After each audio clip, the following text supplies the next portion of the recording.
Ya, rekan-rekan, kita akan mulai persiapan kita pada malam hari ini. Namun sebelumnya kita akan berdoa. Mari kita berdoa. Kami bersyukur ya Tuhan, pada kesempatan malam hari ini kami boleh kembali berkumpul mempersiapkan diri kami untuk melayani anak-anak-Mu, mengajarkan mereka tentang kebenaran firman-Mu pada minggu pertama dan kedua November yang akan datang. Berkati ya Tuhan agar persiapan kami berjalan dengan baik dan biarlah kami semua boleh semakin diperlengkapi untuk menjadi pewarta kerajaan-Mu saja, dan biarlah hidup kami juga mencerminkan terang kasih-Mu. Dalam nama Tuhan Yesus Kristus kami berdoa. Amin. Rekan-rekan, disclaimer untuk bacaan Alkitab bulan ini 2 minggu pertama akan sangat panjang sekali. Dan saya memohon maaf bacaannya tidak bisa dipotong karena ini adalah kitab Daniel diambilnya, yang dimana itu berisi tentang cerita semua. Jadi kepada kelas Batita yang biasanya bisa di-cutting, kelas Daniel gitu ya, saya memohon maaf untuk bulan November ini bacaannya panjang sekali karena ini adalah sebuah kisah seperti membacakan sebuah hikayat gitu ya. Dan tadi setelah saya observasi ke ruang kelas Batita, rasanya itu mungkin banyak sekali ibu-ibu yang akhirnya sibuk sendiri begitu ya. Saya juga di belakang, istilahnya itu ketika saya berteriak mereka malah mengira saya sebagai pengganggu, anaknya jadi pada nangis gitu ya.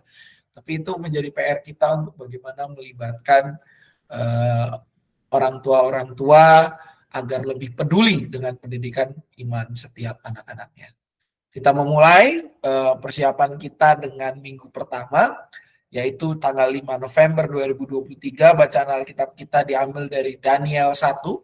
Daniel 1 ayat 1 sampai dengan 21. Daniel 1 ayat 1 sampai dengan 21. Ini akan dibaca semua dan kita akan mendengarkan pembacaannya. Daniel 1 ayat 1 sampai 21.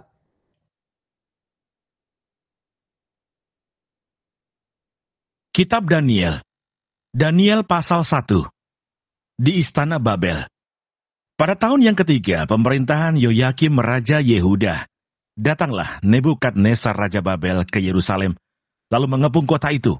Tuhan menyerahkan Yoyakim Raja Yehuda dan sebagian dari perkakas-perkakas di rumah Allah ke dalam tangannya. Semuanya itu dibawanya ke tanah Sinear, ke dalam rumah dewanya. Perkakas-perkakas itu dibawanya ke dalam perbendaharaan dewanya. Lalu raja bertitah kepada Aspenas, kepala istananya, untuk membawa beberapa orang Israel yang berasal dari keturunan raja dan dari kaum bangsawan, yakni orang-orang muda yang tidak ada sesuatu cela, yang berperawakan baik, yang memahami berbagai-bagai hikmat, berpengetahuan banyak, dan yang mempunyai pengertian tentang ilmu, yakni orang-orang yang cakap untuk bekerja dalam istana raja, supaya mereka diajarkan tulisan dan bahasa orang Kasdim. Dan raja menetapkan bagi mereka pelabur setiap hari dari santapan raja dan dari anggur yang biasa diminumnya. Mereka harus dididik selama 3 tahun, dan sesudah itu mereka harus bekerja pada raja. Di antara mereka itu ada juga beberapa orang Yehuda, yakni Daniel, Hananya, Misael, dan Asariah. Pemimpin pegawai istana itu memberi nama lain kepada mereka. Daniel dinamainya Belsasar, Hananya dinamainya Sadrah, Misael dinamainya Mesah, dan Asariah dinamainya Abednego. Daniel berketetapan untuk tidak menajiskan dirinya dengan santapan raja dan dengan anggur yang biasa diminum raja. Dimintanyalah kepada pemimpin pegawai istana itu, supaya ia tak usah menajiskan dirinya. Maka Allah mengaruniakan kepada Daniel kasih dan sayang dari pemimpin pegawai istana itu. Tetapi berkatalah pemimpin pegawai istana itu kepada Daniel, "Aku takut kalau tuanku raja, yang telah menetapkan makanan dan minumanmu, berpendapat bahwa kamu kelihatan kurang sehat daripada orang-orang muda lain yang sebaya dengan kamu. Sehingga karena kamu aku dianggap bersalah oleh raja." Kemudian berkatalah Daniel kepada penjenang yang telah diangkat oleh pemimpin pegawai istana untuk mengawasi Daniel, Hananya, Misael, dan Asariah, "Adakanlah percobaan dengan hamba-hambamu ini selama 10 hari, dan biarlah kami diberikan sayur untuk dimakan, dan air untuk diminum. Sesudah itu bandingkanlah perawakan kami dengan perawakan orang-orang muda, yang makan dari santapan raja. Kemudian perlakukanlah hamba-hambamu ini sesuai dengan pendapatmu. Didengarkannya lah permintaan mereka itu. Lalu diadakanlah percobaan dengan mereka selama 10 hari. Setelah lewat 10 hari, ternyata perawakan mereka lebih baik. Dan mereka kelihatan lebih gemuk daripada semua orang muda yang telah makan dari santapan raja. Kemudian penjenang itu selalu mengambil makanan mereka dan anggur yang harus mereka minum, lalu memberikan sayur kepada mereka. Kepada keempat orang muda itu, Allah memberikan pengetahuan dan kepandaian tentang berbagai-bagai tulisan dan hikmat, sedang Daniel juga mempunyai pengertian tentang berbagai-bagai penglihatan dan mimpi. Setelah lewat waktu yang ditetapkan raja, bahwa mereka sekalian harus dibawa menghadap, maka dibawalah mereka oleh pemimpin pegawai istana itu ke hadapan Nebukadnezar. Raja bercakap-cakap dengan mereka, dan di antara mereka sekalian itu tidak didapati yang setara dengan Daniel, Hanaya, Misael, dan Asaryah. Maka bekerjalah mereka itu pada raja. Dalam tiap-tiap hal yang memerlukan kebijaksanaan dan pengertian, yang ditanyakan raja kepada mereka, didapatinya bahwa mereka 10 kali lebih cerdas daripada semua orang berilmu, dan semua ahli jambi di seluruh kerajaannya. Daniel ada di sana sampai tahun pertama pemerintahan Kores. Ya, demikianlah firman Tuhan. Yang berbahagia ya setiap mereka yang tidak hanya membaca, namun juga merenungkan dan mendengarkannya. Rekan-rekan yang dikasih oleh Tuhan Yesus Kristus, kalau kita lihat, kita di dalam bacaan ini diperlihatkan pada nama-nama yang tidak asing. Khususnya di ayat 7. Ada Belsasar, Sadrak, Mesak, dan Abednego. Kalau kita bilang Sadrak, Mesak, dan Abednego, peristiwa apa yang melekat di dalam kepala kita? Sadrak, Mesak, dan Abednego. Ayo coba. Peristiwa apa yang... Gimana? Bakar api. Bakar api. Api, Pak. Dibakar api di gedung ya, di rumah ya. Tapi mereka terbakar atau tidak? Pak, tidak. Tidak terbakar. Kalau Daniel yang namanya diganti menjadi Belsasar, apa yang paling kita ingat? Singa, Pak. Di gua singa. Ya. Nah, rekan-rekan di dalam bagian ini di minggu pertama, kita khususnya di bulan November ini masuk kepada perjalanan memahami kitab Daniel. Sebuah kitab yang memberikan insight yang berbeda dengan kitab-kitab yang lainnya. Dan istilahnya juga kitab Daniel ini membahas sesuatu yang panjang-panjang karena apa? Tidak bisa dilepaskan satu dengan yang lain. Dia adalah sebuah cerita berurutan. Nah, di dalam pasal pertama ini kita bisa melihat bahwa Daniel pada saat itu ini adalah orang yang diangkut ke pembuangan bersama dengan 3 rekan yang lain. Jadi mereka berempat. Efse lah gitu ya. Efse yang digotong atau diangkut ke pembuangan Babel, dan secara khusus kalau kita lihat mereka berempat ini adalah orang Yehuda. Yehuda yang berarti mereka adalah orang Israel Selatan. Makanya ibu katanya Yerusalem di sini. Dibawa oleh Nebukadnezar, seorang raja yang berkuasa, sampai pada pemerintahan Kores. Nah, Kores itu nanti adalah sosok yang dianggap Mesias di dalam perjanjian lama, dan bagi orang Israel, gitu ya, Kores itu dianggap Mesias karena nanti dia menyuruh dua gelombang orang untuk pulang ke Israel. Yang pertama Ezra, yang kedua adalah Nehemia. Gitu. Nah, di dalam kesempatan ini kita bisa melihat bagaimana Tuhan memberkati orang-orang pilihannya. Bagaimana Tuhan itu memberikan kecerdasan kepada umat yang dikasihinya. Kepada Daniel, kepada Hananya, kepada Misael, kepada Azaria. Kecerdasan yang mereka miliki itu bukan karena mereka makannya sayur dan air saja. Bukan. Kalau ada yang mengatakan seperti itu setelah membaca bagian ini, maka saya katakan satu kata, bertobatlah. Karena apa? Kecerdasan mereka diperoleh karena Tuhanlah yang memberikan kepada mereka. Kenapa Tuhan memberikan kepada mereka? Karena mereka melakukan sebuah hal yang terpuji di mata Tuhan. Apa itu? Di ayat 8. Daniel berketetapan untuk tidak menajiskan dirinya dengan santapan raja. Buat orang Israel, makanan, urusan najis dan tidak najis itu adalah sesuatu yang fundamental. Karena apa? Karena bicara kekudusan, bicara kenajisan, itu menjaga yang namanya hidup di dalam jalan Allah. Bagaimana melalui kekudusan hidup, umat itu bisa merefleksikan identitasnya sebagai umat pilihan Allah, sebagai bangsa kesayangan Allah, sebagai orang-orang yang bergulat dengan Tuhan. Di dalam bagian ini, Daniel melakukan sebuah hal yang terlihat kecil, tetapi ini berdampak besar dalam kehidupan dia dan teman-temannya, yaitu tidak menajiskan dirinya dengan santapan raja, tidak menerima santapan atau hal-hal yang tidak sesuai dengan firman Tuhan. Karena apa? Sebagai umat pilihan Tuhan, sudah selayaknya dan seharusnya dia menjaga kekudusan diri. Apa yang Daniel lakukan itu disambut baik oleh Tuhan. Tuhan bukan hanya sekedar merespon dengan memberikan kepintaran dan kepandaian, tapi juga apa?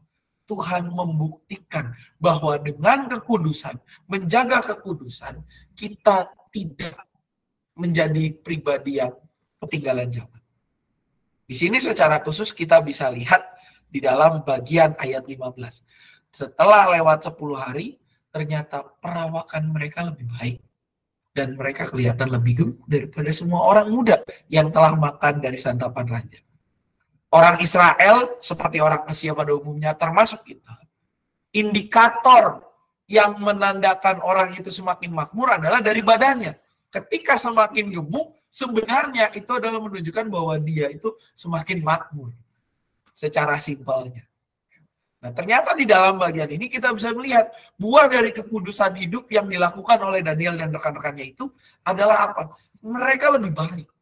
Hidup mereka jauh lebih sehat dibanding orang-orang yang seumuran dengan mereka. Ternyata dengan menjaga kekudusan tidak membuat hidup kita semakin susah, tidak membuat hidup kita semakin terbelakang, tetapi apa? Justru dengan menjaga kekudusan hidup, tidak menajiskan diri, atau dalam bahasa Roma dikatakan sebagai tidak mengikuti arus dunia, itu membuat hidup kita jauh lebih baik. Mereka kelihatan lebih gemuk daripada semua orang, dan apa? Kalau kita lihat, mereka menjadi berkat. Penjenang itu selalu mengambil makanan mereka dan anggur yang harus mereka minum, memberikan sayur kepada mereka. Jadi berkat juga di sini. Bahwa ada orang yang tadinya tidak bisa makan makanan yang luar biasa enak, luar biasa berlimpah. Justru orang-orang ini karena Daniel menjaga kekudusan hidup, hidupnya bisa menjadi berkat bagi penjenang-penjenang. Mereka yang berprofesi sebagai penyaji, seorang yang mengawasi, mereka yang membantu, mereka yang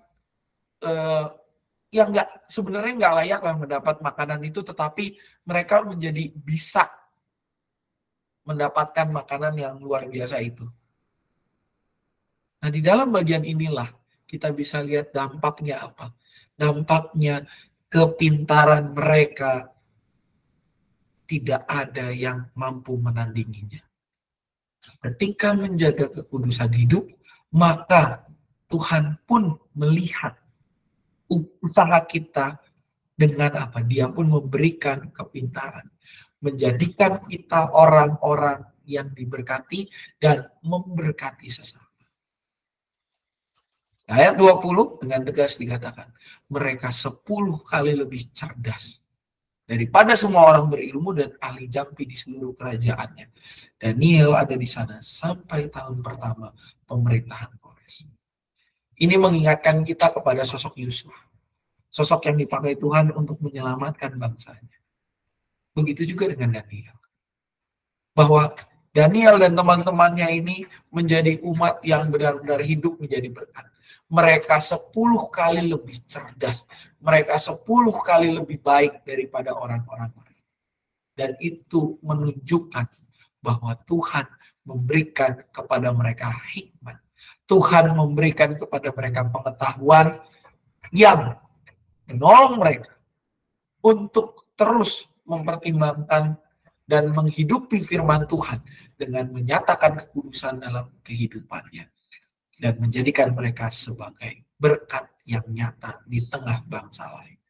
Hal inilah yang juga dinyatakan di dalam ayat hafalan kita, Amsal 2 ayat 6. Amsal 2 ayat 6 yang menyatakan bahwa karena Tuhanlah yang memberikan hikmat dari mulutnya. Karena Tuhanlah yang memberikan hikmat, dari mulutnya datang pengetahuan dan kepadanya. Itu menjadi bahan Alkitab kita dan juga menjadi ayat hafalan kita. Barangkali sampai sini, sebelum masuk aktivitas ada pertanyaan, dipersilakan.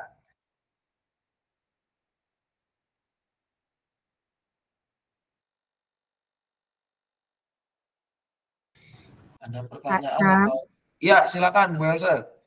Pak, mau tanya, kalau untuk ayat hafalan, kalau di kelas TK, yang ini bukan Pak, Daniel 1 ayat 17a. Yang ini, saya sih lebih prefer semua kelas yang ini, Bu. Semua kelas yang Amsal itu 2 ayat 6. Amsal ayat 6. Yang di kelas besar. Jadi diganti ke situ untuk semua kelas, Amsal 2 ayat 6. Oh gitu ya Pak. Iya. Amsal 2 ayat 6. Oke Pak, terima kasih. Sama-sama Bu.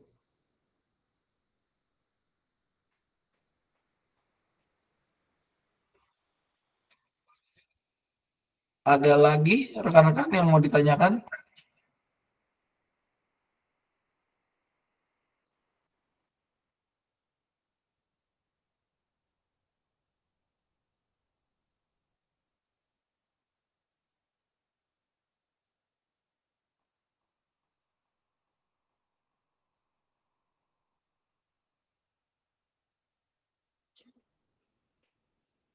Oke, kalau tidak ada kita masuk kepada aktivitas. Oke, Ci. Ya, aktivitas kita pada kesempatan ini ada beberapa gitu ya untuk yang kelas Daniel sampai Daud. Aktivitasnya ini aktivis.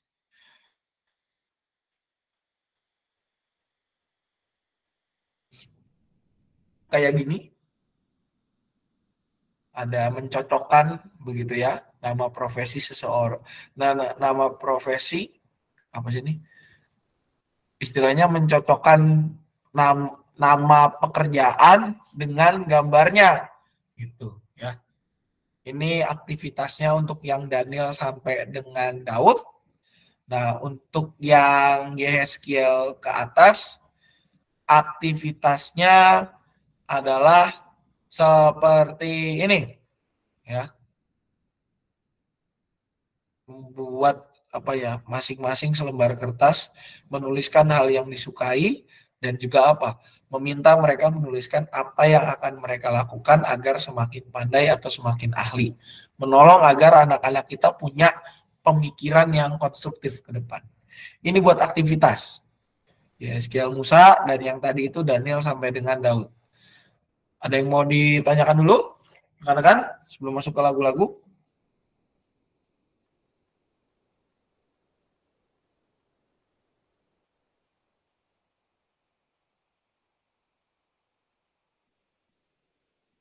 Cukup Pak. Siap, Ci.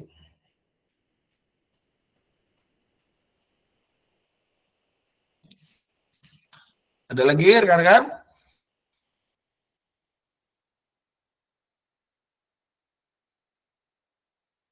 Oke, mohon dicatat aktivitasnya adalah yang Yeskiel sampai Musa yang ini, yang apa namanya, memberikan ASM selembar kertas dan alat tulis ini yang ada di sini, dan untuk kelas Daniel sampai membuat kolomnya kayak gitu ya Pak, yang Yeskiel ya Pak? ya betul Bu, yang ini nih. Oke Pak. Nanti bisa dilihat di yang bagian ini nih, di sini. Nah, untuk yang Daniel sampai Daud yang ini nih, di bagian sini. Yang ini aktivitasnya. Sekali lagi ayat hafalannya untuk semua kelas rekan-rekan Amsal 2 ayat 6. Dan lagu-lagunya bisa dipilih di sini. Ya.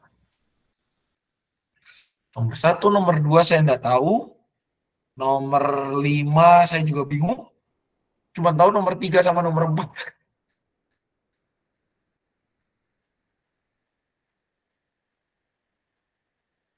Ada yang tahu rekan-rekan? Yang kelima itu yang begini, bukan cari apa di dalam dunia, gitu bukan sih? Cari Kayaknya apa gitu deh sih. di dalam dunia, cari nana dari Yesus yang penuh cinta, begitu bukan? Kali ya Pak, Kayaknya saya gitu juga. deh sih. Kayaknya gitu deh. Soalnya di sini nggak ada link untuk perlaguannya, coba saya cek dulu. Iya, nggak ada link perlaguannya, dia cuma link ini doang, link apa namanya, link buat aktivitasnya ada di sini gambarnya.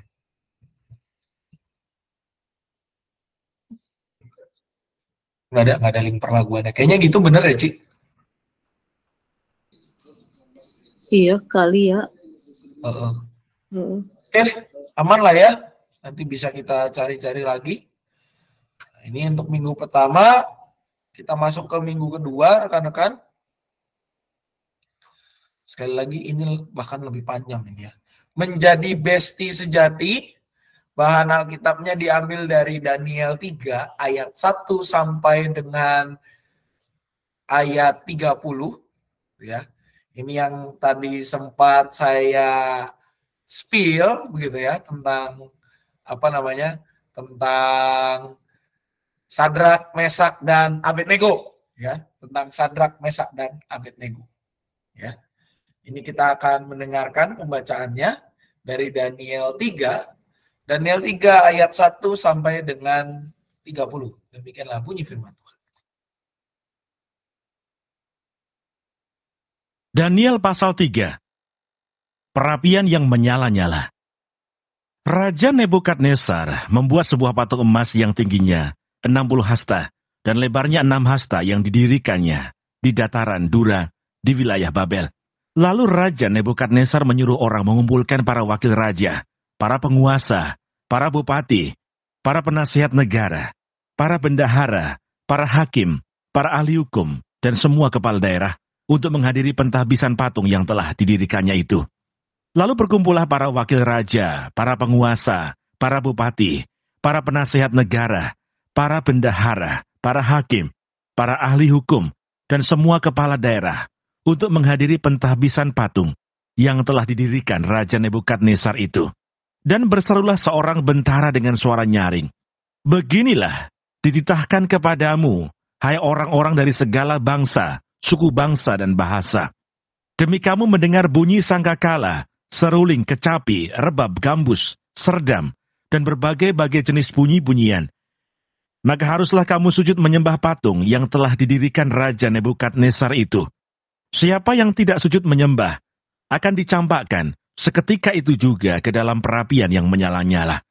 Sebab itu demi segala bangsa mendengar bunyi sangkakala, seruling, kecapi, rebab, gambus, dan berbagai-bagai jenis bunyi-bunyian, maka sujudlah orang-orang dari segala bangsa, suku bangsa dan bahasa, dan menyembah patung emas yang telah didirikan Raja Nebukadnezar itu."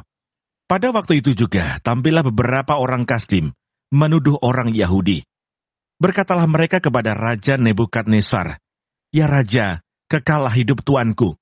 Tuanku Raja telah mengeluarkan titah bahwa setiap orang yang mendengar bunyi sangkakala, seruling, kecapi, rebab, gambus, serdam, dan berbagai-bagai jenis bunyi-bunyian, harus sujud menyembah patung emas itu, dan bahwa siapa yang tidak sujud menyembah akan dicampakkan ke dalam perapian yang menyala-nyala. Ada beberapa orang Yahudi yang kepada mereka telah Tuanku berikan pemerintahan atas wilayah Babel, yakni Sadrah, Mesah, dan Abednego. Orang-orang ini tidak mengindahkan titah Tuanku, ya Raja.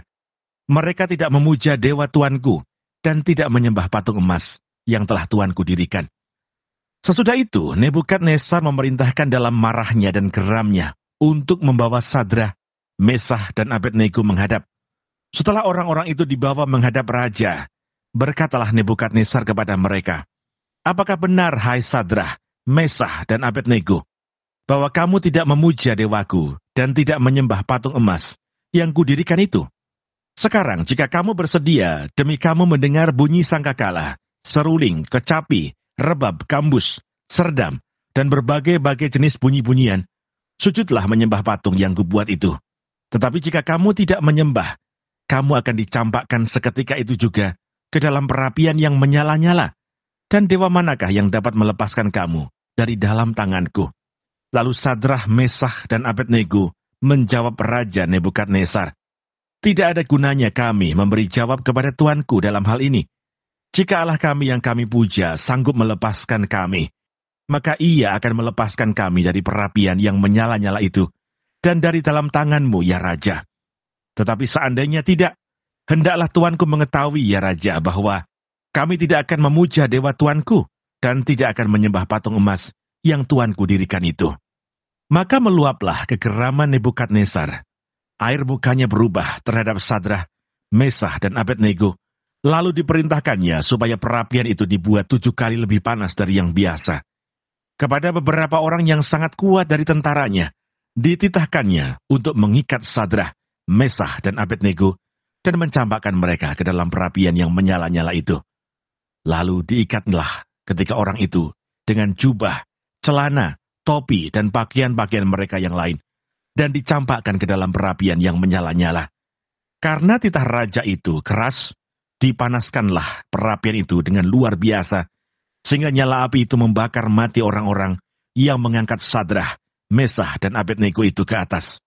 Tetapi ketiga orang itu, yakni Sadrah, Mesah, dan Abednego, jatuh ke dalam perapian yang menyala-nyala itu dengan terikat.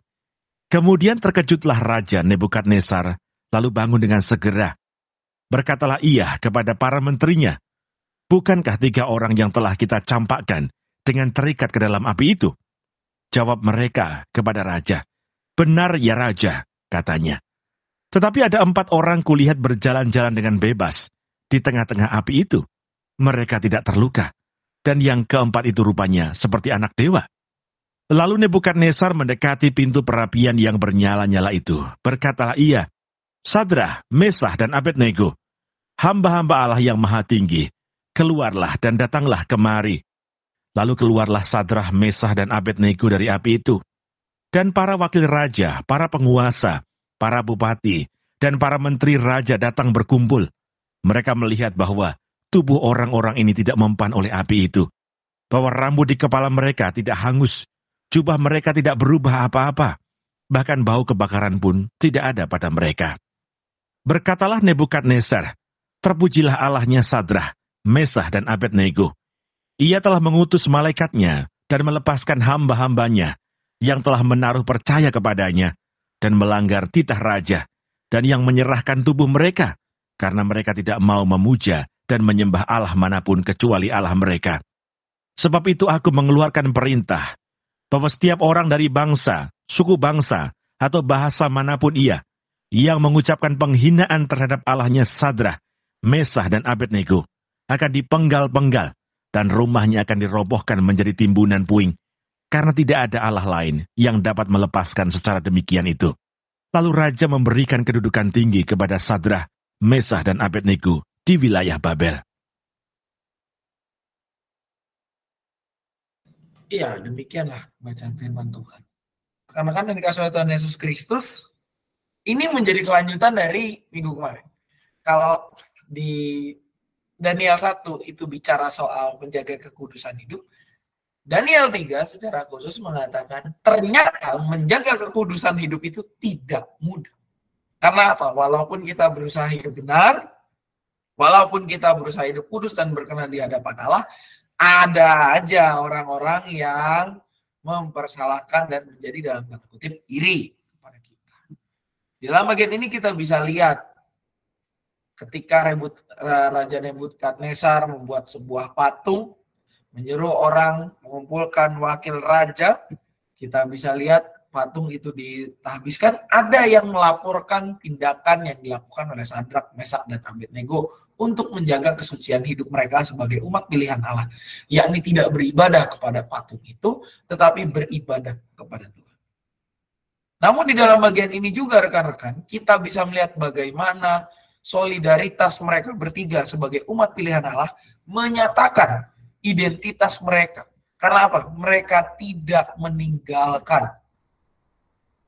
meninggalkan persahabatan dan kesatuan hati mereka untuk menjadi kudus kepada Tuhan. Walaupun mereka dilaporkan oleh orang-orang yang iri terhadap mereka, dan juga kalau Bapak Ibu sempat saya membaca, terdapat seorang ahli tafsir mengatakan kenapa Raja Nebukadnezar membuat patung itu, karena ada masukan-masukan dari tim ahlinya. Itu baru dari tim pertimbangan untuk membuat sebuah hal yang harus disembah. Karena mereka ingin menghancurkan karir orang-orang Yahudi. Yaitu tidak hanya Daniel, tapi Sadrak, Mesak, dan Abednego. Dalam bagian ini kita bisa lihat sebenarnya kalau Sadrak, Mesak, dan Abednego mau melarikan diri dari panggilan, mau menajiskan diri, bisa saja dengan apa? Mereka mengubah orientasi mereka dengan beribadah kepada patung yang dibuat oleh Nebukadnezar. Karena apa? Sudah jelas titah raja, kalau tidak menyembah itu ya harus dihilangkan dalam tanda kutip. Harus dikenai hukuman yang berat. Gitu ya. Kalau kamu tidak menyembah akan dicampakkan seketika itu juga ke dalam perapian yang menyala-nyala. Nah, disinilah Bapak Ibu kita lihat tidak hanya buah kekudusan, tetapi juga bagaimana sikap kita sebagai persekutuan umat Tuhan menjaga solidaritas dan juga mau terus mendukung satu dengan yang lainnya di dalam pekerjaan baik. Ini harus kita tanamkan pada anak-anak. Kenapa? Karena melalui Sadrak, Mesak, dan Abednego, kita bisa lihat persaudaraan yang erat. Bagaimana mereka sebagai anak-anak Tuhan, mereka saling menjaga, saling support, dan tidak mau meninggalkan satu dengan yang lain. Mereka terus menjaga kesucian hidup, melakukan disiplin rohani yang sesuai dengan firman Tuhan. Konsekuensinya apa? Ketika kita lihat mereka dicampakkan ke dalam perapian yang menyala, bahkan dalam kondisi terikat, mereka tidak mati, bahkan istilahnya apa? Api itu tidak menyentuh mereka. Walaupun mereka dengan terikat jatuh ke sana, orang yang membawa mereka mati semua, habis begitu ya. Tetapi di sini kita lihat Sadrak, Mesak, dan Abednego. Kita bisa lihat mereka tidak tersentuh oleh api itu. Rambut tidak hangus, jubah tidak berubah, bahkan bau kebakaran pun tidak ada pada mereka. Itulah karya Tuhan yang nyata. Kita bisa lihat di situ. Dan ketika itu terjadi, apa yang terjadi di sini, kita bisa lihat. Sadrak, Mesak, dan Abednego mendapat kedudukan yang tinggi. Dan kemahakuasaan Allah diakui oleh Nebukadnezar. Sebab itu aku mengeluarkan perintah bahwa setiap orang dari bangsa, suku bangsa, atau bahasa manapun yang mengucapkan penghinaan terhadap Allahnya, Sadrak, Mesak, dan Abednego, akan dipenggal-penggal, parah loh ya, dan rumahnya dirobohkan menjadi timbunan puing, karena tidak ada Allah lain yang dapat melepaskan secara demikian. Melalui kekudusan hidup dan juga menjadi besti sejati, menjadi kawan yang menaruh kasih setiap waktu, hidup kita bisa mencerminkan Allah yang mengasihi kita. Bisa mencerminkan kuasa Allah yang menolong kita melalui hari-hari yang tidak mudah. Bisa menolong kita mencerminkan identitas kita yang nyata sebagai Kristen. sebagai orang-orang yang telah Tuhan perbaharui, sebagai orang-orang yang harusnya berpikir bukan lagi dalam cara lama, cara yang fana, cara yang mengarahkan diri pada dosa, tetapi hidup di dalam cara dan kehendak Allah. Makanya ini yang juga dinyatakan dalam ayat hafalan kita untuk seluruh kelas. Amsal 17 ayat 17. Seorang sahabat menaruh kasih setiap waktu dan menjadi seorang saudara dalam kesukaran. Untuk bahan dan ayat hafalan ada pertanyaan, silakan.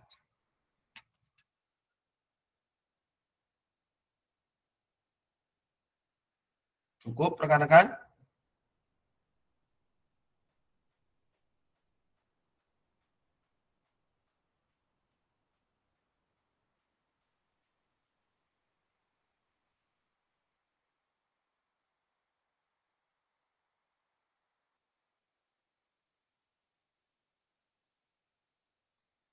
Oke sih.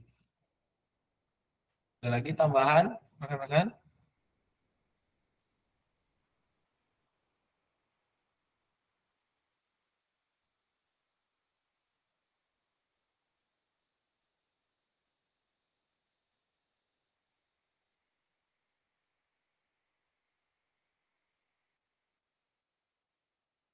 Oke. Kalau tidak ada pertanyaan untuk bahan dan ayat hafalan sampai salah, mohon dicatat ayat hafalannya, jangan salah lagi karena kan untuk yang minggu kemarin, yang minggu pertama itu semua kelas diambil dari Amsal 2 ayat 6 ya, Amsal 2 ayat 6 untuk semua kelas, dan untuk yang minggu kedua bulan November itu dari Amsal 17 ayat 17. Untuk aktivitasnya rekan-rekan, kalau kita lihat aktivitasnya di sini adalah yang kelas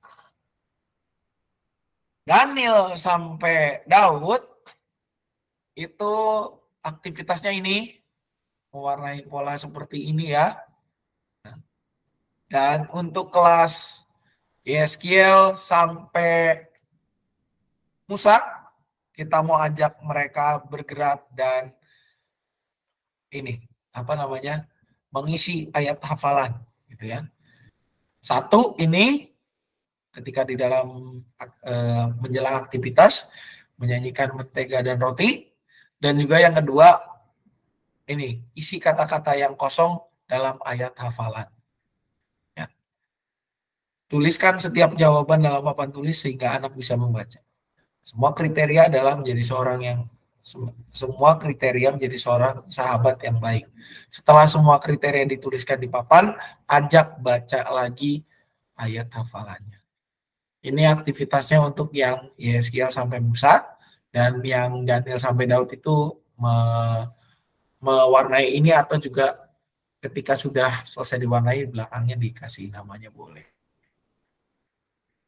Atau dikasih ayat hafalannya gitu ya di situ di belakang. Ini kan depannya gini, nah belakangnya itu kan polos gitu ya. Nah belakangnya polosnya itu diisiin ayat hafalannya Amsal 17 ayat 17.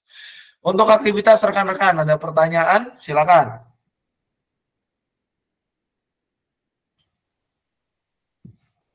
Yang gambar hati apa kelas kecil? Ya, betul, Hati Ci. bentuk tangan.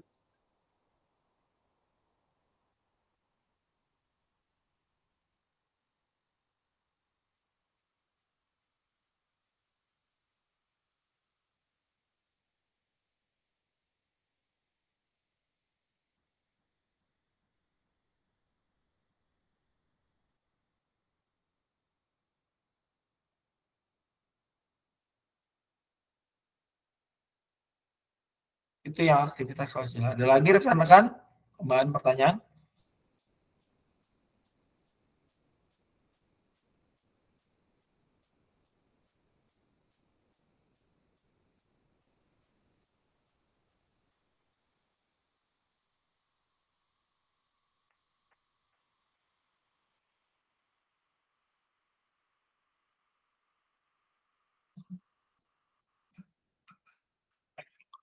Oke, mohon dicatat lagi rekan-rekan aktivitasnya kelas Daniel sampai Daud yang ini, dan yang Yeskiel sampai Musa yang ini. Ya. Untuk lagu-lagunya ada di atas, bisa dicek di sini. Ada tambahan rekan-rekan?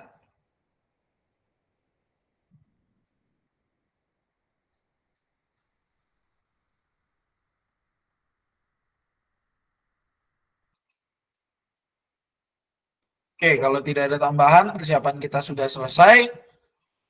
Untuk persiapan berikutnya, minggu ketiga dan minggu keempat bulan November 2023 akan saya jadwalkan di November 11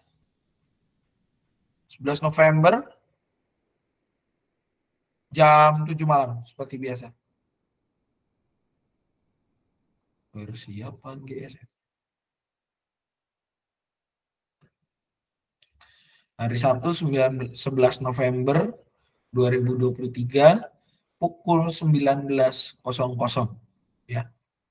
Untuk persiapan kita di minggu ketiga dan minggu keempat bulan November 2023. Oke, kalau nggak ada lagi, sudah tidak ada tambahan, mungkin ada pengumuman atau apa dari rekan-rekan yang lain?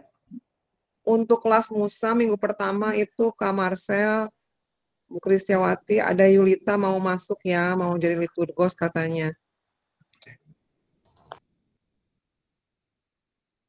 Mohon yang sudah komit pelayanan tidak tiba-tiba mengubah jadwal di hari H-1 atau bahkan H-7 sebelum hari H.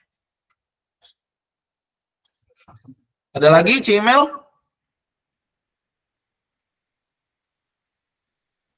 Enggak, Pak, udah. Celengan jangan lupa diumumkan terus. Jangan lupa rekan-rekan untuk program celengannya diumumkan terus. Karena dikumpulnya tanggal berapa, Ci? 24 Desember 2023. Mantap. Oke, kalau sudah tidak ada lagi rekan-rekan, kita akan tutup persiapan kita di dalam doa. Marilah kita bersatu. Ada lagi mungkin tambahan sebelum saya tutup dalam doa, rekan-rekan? Semangat yang buat latihan buat Natal. Oh iya. Oke, kalau sudah tidak ada lagi, mari kita bersatu dalam doa. Bersyukur Tuhan, kami boleh menyelesaikan persiapan kami untuk minggu pertama dan kedua November 2023 ini. Kami sadar ya Tuhan, kami tidak memiliki pengetahuan yang sempurna, tetapi biarlah Engkau yang menolong kami untuk terus memperlengkapi diri dan menolong kami juga untuk boleh mempraktikkan firman itu, menyatakannya dalam kehidupan keseharian kami, dan juga membuat kami benar-benar menjadi hamba-Mu yang setia, yang hidup di dalam pengarahan dan juga kekuatan serta kehendak-Mu saja. Jika sebentar kami akan berpisah, berkatilah hidup kami, jadikanlah kami sebagai pembawa damai sejahtera di mana saja kami Engkau tempatkan. Inilah doa kami yang kami satukan dalam nama Tuhan Yesus Kristus kami berdoa. Amin. Selamat malam rekan-rekan semua, Tuhan Yesus memberkati. Pak, Cik. yang Karomai